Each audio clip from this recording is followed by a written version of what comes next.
Hello, ladies and gentlemen. Welcome to Epilepsy Gangster. I'll be your host, Tim Ulmer, as I introduce you to other people with epilepsy who are leading happy and productive lives. Now, I have been at odds with epilepsy my entire life. I am speaking to you this way because of what Epilepsy Gangster did to me. I have a vagus nerve implant stimulator, and people do not like to be told to shut up. Likewise, I don't like it to be in public when my voice goes strange on people. But that's the consequence of a VNS. And I have assembled this group of people who you're going to be meeting, and we are out against Epilepsy Gangster because Epilepsy Gangster robs people of opportunities and relationships. He steals from pension funds, saving plans, and college funds, and he makes people choose between living expenses and their medicine. And finally, Epilepsy Gangster kills. He kills people in their sleep. He causes them to have accidents, most notably in cars, that not only threaten their lives, but other people that are nearby. So Epilepsy Gangster must be stopped. Now, you will watch on our show and you will see people who have been happy and productive regardless of the fact they have epilepsy, and we want you to be inspired by their stories, and so that you'll want to become a member of my gang.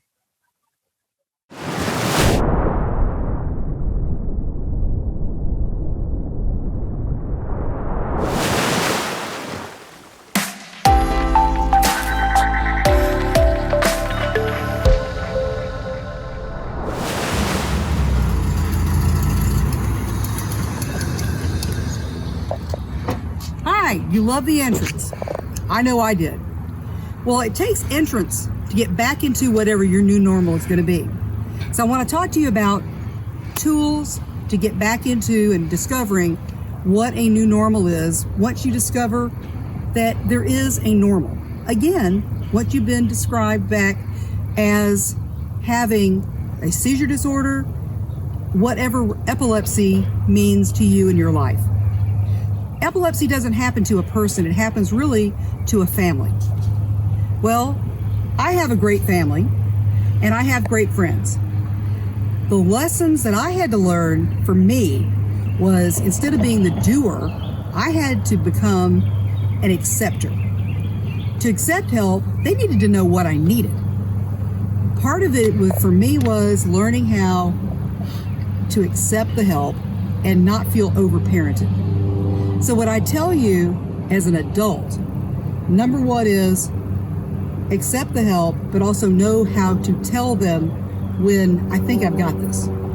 But understanding that the communication is going to be different, your new normal is going to be different, but normal is there. You may do the same things you're doing, but you're going to do them a different way or in a different place. Administrative, leadership, all those things I do exactly the same way, but I do them at different places and different times. Getting ready for vacation is something everybody loves doing. And about 12 years ago, when I was 51, I was getting ready for spring break, getting my family ready for spring break, just like normal. Packing the bag, spreading stuff out on the family bed, here in the master bedroom, taking all the space, packing the bathing suit, putting the scuba gear together. Couldn't wait.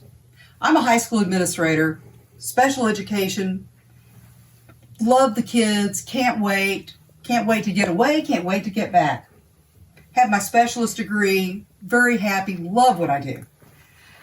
Bought my first motorcycle a week ago. So, getting things ready, we go to bed, rested up, loaded up, middle of the night, out of nowhere, I stop breathing. I have a first seizure. Now, I'm the person that Tylenol expires. I never get sick. No health problems. My husband wakes up. I'm having a seizure. I'm not breathing. I'm turning blue, purple, no color. calls the ambulance, yells for the kids. I'm told all of this after the fact.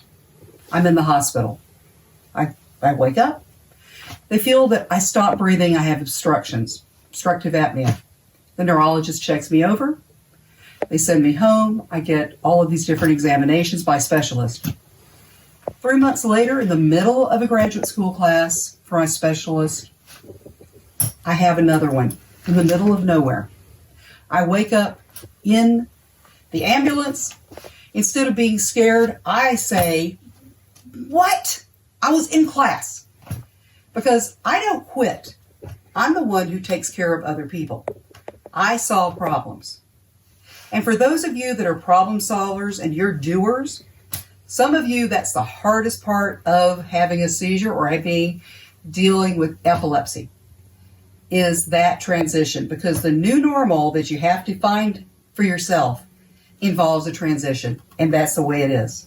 I had to have a different driving system at first until they found out what was wrong, as well as not being overparented by people that loved me, knowing how to communicate and accepting help, but also knowing what my new normal was going to look like. Because the things that I do well, I still do well. I just had to know how and where to use and do them. No one picks having a seizure disorder or having epilepsy.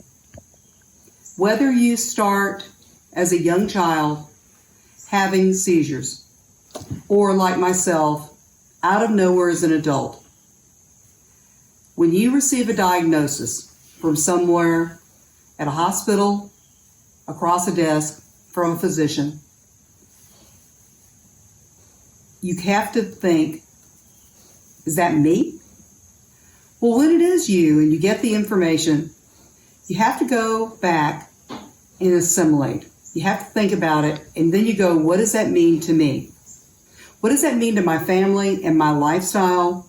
If you're older, you're a teenager, you're a kid in school, older is relative. What it really means is, how does this impact the way that I live, whether it's riding a tricycle or driving a car? I would definitely say to you this. You may look at a computer, you may type up and get all the information you need. What I'd say most importantly is talk to people that are just like you. But understand that everyone that's just like you isn't. You have to find the right fit. I'm on 3 medications to find the right fit. Because like I told you, I never took anything and never had health problems until I was in my 50s. Never have a health problem now because I have the right fit. But it took me persevering. What impact did it have on my life? What it did was it took the same things I'm very good at and made me even better. But it took a lot of perseverance, and it took something else I didn't expect. It took a difference in my friends and my family, because I have the same friends, but what I had to do is help them help me, because it scared them. So if I coughed wrong, they were like, because they didn't understand that seizure doesn't mean drop on the floor and start shaking. I had to educate them about mine. And that's what you can do. Educate and talk about, but that's what people don't do, because they don't want to alienate friends and family. They don't want to scare them. Not talking is what scares. Help others help you. Because I educated my friends and family, I opened so many doors. Because I got into public speaking outside of the arena that I did it as a director and as an educator. I educate. I won awards for public speaking. I started a nonprofit organization. George, come here, George. I trained a therapy dog. Here is George. George is 113 pounds of therapy dog that we go and we visit other organizations as well. He's dusting right now my furniture. But what George does is help spread the word that everybody gets to talk to and share whatever organization we're at the time. I'm telling you this because what happens is a transformation. You are a new normal. You just got to find the right normal it is. You're going to have some people that will not drive. I had that experience when I did have seizures that I couldn't drive. I shouldn't drive. It was dangerous for others. What I had to do in finding the right fit for medications. Finding the right fit takes time. It is frustrating. But again, you've got to find a way to meet your needs. What you've got to do is what you have to do. You have to be positive, and it's not just making it a birthday party, because there's no question that having seizures isn't a birthday party. There's no doubt.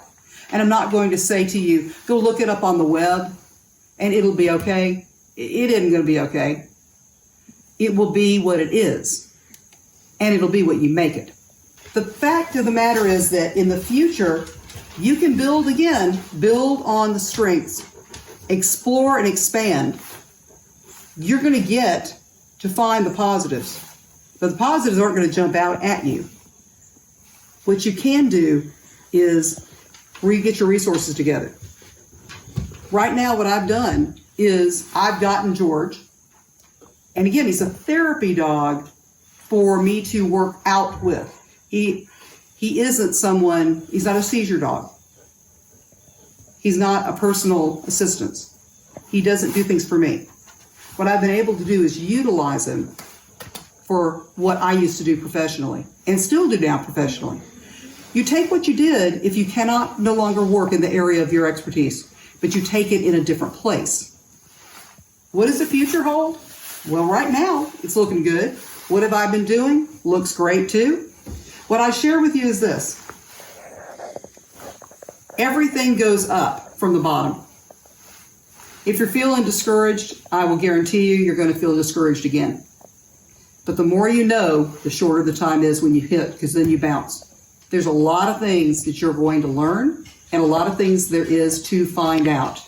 But the better you can surround yourself with the people that you can help know what you need, the more you can go towards your goals. I was able to build on success, expand, explore different areas, and exceed my expectations. It was like the B factor. I was able to buzz through and truly get better. I had to sell a motorcycle, but I kept motorcycle riding. I do drive. I do get to do the things I love doing with the help of my family, my friends. I've gone back and continued my education, post specialist, on graduate. What I've done is take the things that are most important. Look at the time that you have. Make that time mean the most. Build on the things that you're good at. Make the things that you are good at better. But truly do use those people that care for you, and then find people that you care about and have them in your circle. If you don't drive, that doesn't mean you stop living. It means you find other ways to get to what you want to do and what you need to do, because you'll get there. You just have to be more creative. Now, I have to go because I'm creative too, and I'm going to show you another way that I get there. With my family members and my other half with the other half of my bike. So until next time.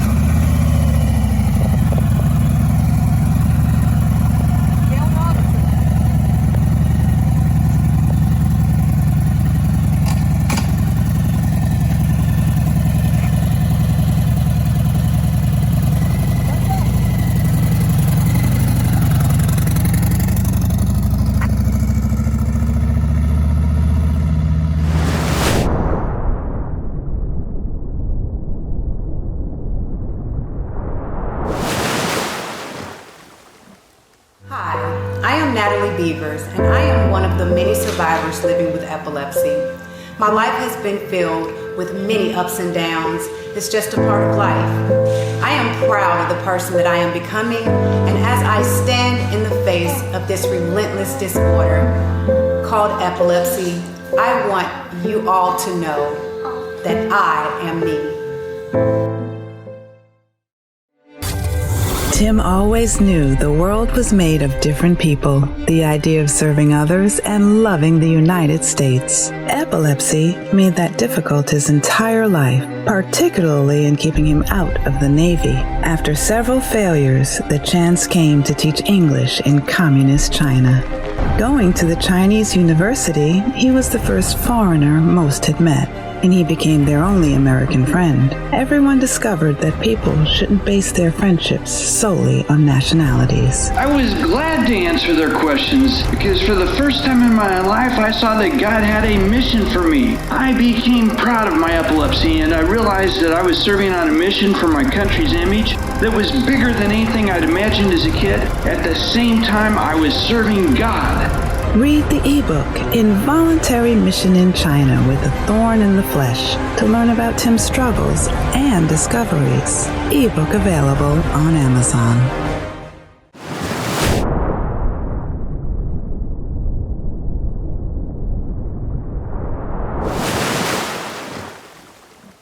I need to get some donuts for breakfast today. I'm gonna go over to, got a good donut shop about a mile away. So, you're welcome to come along and join me. Be fun to have some company. Excuse me, sir. Sir, did your doctor tell you you can drive? No, he didn't. I haven't seen him for a couple months. I'm sorry, sir. You can't drive. Come with me, please. What? What's wrong I'm going to here? have to place you under arrest, sir. What? Hey, don't know you shouldn't be driving. get to see an attorney or something? No attorney. Do not pass go. What, did the Epilepsy Gangster set me up here? I'm sorry, sir. I don't know who that is. What is that? What do you think you're doing here? We'll be back for you later. Be back for me later. Oh, how am I gonna get away from this place? Oh, this is what living with epilepsy and not being able to drive is like. If you have epilepsy, that's exactly what it's like when you can't drive. You're under house arrest. I am just as much a prisoner as somebody in the jail. And it stinks. See, even my dog gets the freedom to run and leave the house, but I can't. I suppose that if a person is being diagnosed and treated for epilepsy and they don't have it under control, it's all right. It's the right thing for them not to drive. However, that doesn't mean it's easy. Any car wreck that they might have, not only could they get killed, but they might kill other people. And the hardest thing that the DUI has to live with is how to cope with it. When I was 15, I bought a station wagon, and on the last day of school, this was in central Illinois in the Corn Belt, I wanted to see what my station wagon could do on a gravel road. I got it up to 120 miles an hour, jumped the T into a cornfield, couldn't get out, but the windshield was shattered. I didn't realize that. My parents thought that I had a seizure while driving. And I thought, hey, this is good. We'll let them think that I had a seizure while driving. Well, the thing is, I didn't get to drive for the rest of high school and college. It wasn't until I moved out on my own and had to buy a car, had nothing to gain from them, that they finally believed me. I moved to Chicago, which had very good mass transit, but I didn't take advantage of it. I lived alone and thought that I needed to do it by myself. We first came here, my wife and I got an apartment that was right at the end of a railroad line, and my videography shop actually stopped, or actually had a train stop right there. It was perfect. And a lot of times my wife would take me to work just for the company, but I didn't have to depend on it because I had that train. One day I got laid off, and unlike many of my co-workers who had their own equipment and were able to make a living going out recording weddings and conferences and making commercials, I didn't have any of that equipment. And so I couldn't do that work. At the same time, even if I did, I didn't have a means to get there because I could not drive. So that's left me here at home. Now, when you're stuck at home, idleness is the biggest enemy.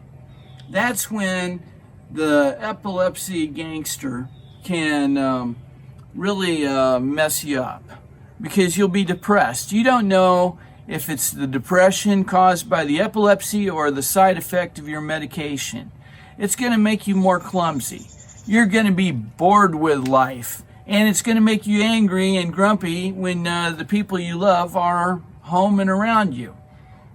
But face it, when you're chained up and under house arrest, you can only mop the floor so many times a week. Usually you only need a few hours a week to do the laundry. I would mow the yard. I had a safe mower, but we've had a drought here for 5 months, and I've only had to mow the yard 5 times. So that's left me a prisoner. Fortunately, I have been able to work out of home as an author and as producer of this show. Unfortunately, it's still inside my house. I had to get out of my house. And so I told my wife, since I was qualified to substitute teach, I was going to sub at one of the 4 schools within a 4-mile radius of our house. Unfortunately, everyone thought that was great. And it's great that I could work part-time and do it without a car because I had Uber or I had Lyft. Yes, it's great to have Lyft and Uber, but try to use them sparingly. But at the same time, be patient, friendly, outgoing. Get to know the people in your neighborhood. Get to know the people in your church, where they're from. Let a few people know that you can't drive. And it's very likely somebody will say, well, if you ever need a ride, let me know. Hey, somebody tells me that, they don't realize that I'm going to take them up on it. I'm going to write their phone number down, and I'll do it. But the thing is, don't overdo it or they'll start saying no to you. I'm very lucky that I've got a retired man in the neighborhood who's feels just as bored in his house that he doesn't mind taking me to see my doctor or run a few errands. But you got to be patient with your family. My wife is my only way out. She comes from China, and she never even drove until she was 33 years old. We'd go out to a local high school, and I would teach her how to drive on a Saturday or Sunday when the lot's empty and no one's around. And the mass transit in China was just great. But she enjoyed having the car too, but she has to do it all. And she's never seen it's a scientific fact that even people who aren't taking medications that shorten their memory, if they're always the passenger, they're not going to remember directions. And that's caused my wife to be very impatient with me at times. So make friends with people. Be patient with your loved ones, because they're going to be tired when they come home and they won't want to take you out again. And make sure no one around you buys chains.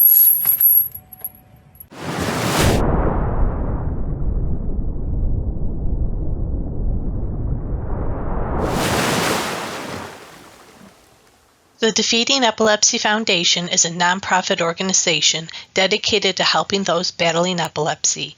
We provide advocacy and educational services to those battling epilepsy at a global level. For more information about our projects and services, please visit our website at www.defeatingepilepsy.org or email us at info@defeatingepilepsy.org. Please like us on social media and follow us so you can see how we are making a difference. Thank you for your support, and together we will defeat epilepsy.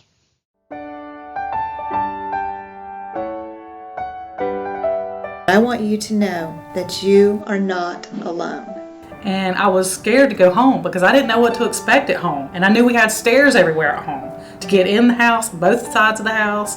And granted, after that, I was good, but just getting in the house and what I wish I would have done for the last 30 years. And that is to let people know how much I struggle, how much help I needed, because I didn't get any help. So I wish I would have done that instead of keeping secret about it. Well, Ron and I were very fortunate to find a support group right off the bat. And I have to say it was the most uplifting thing that we could have possibly done.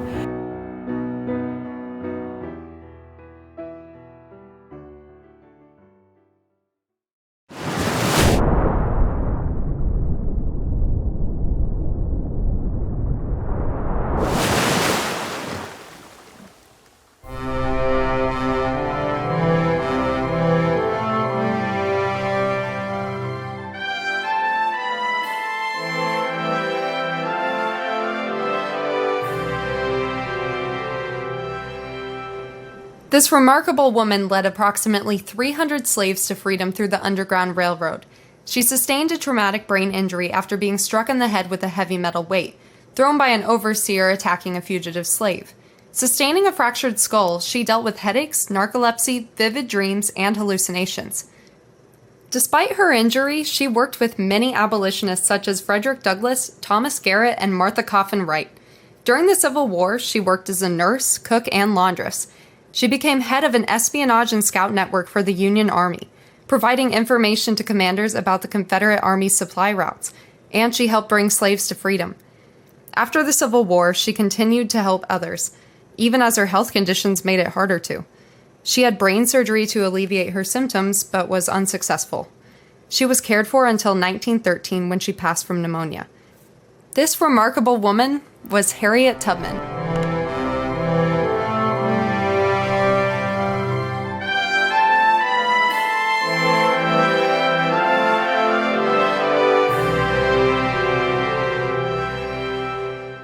Ladies and gentlemen, we hope you've enjoyed the show tonight, and we look forward to seeing you next week.